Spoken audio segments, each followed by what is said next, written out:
1970లో ఒక యువ భారత అధికారి అకస్మాత్తుగా అదృశ్యమయ్యాడు. హెడ్లైన్ లేవు, మీడియా లేదు, ఏ శబ్దం లేదు. ఆయన పేరు అజిత్ దోవల్.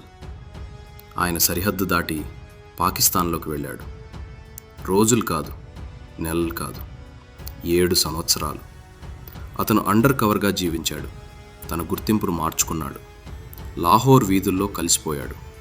ప్రతిరోజు ఒక్క చిన్న తప్పు అంటే మరణమే.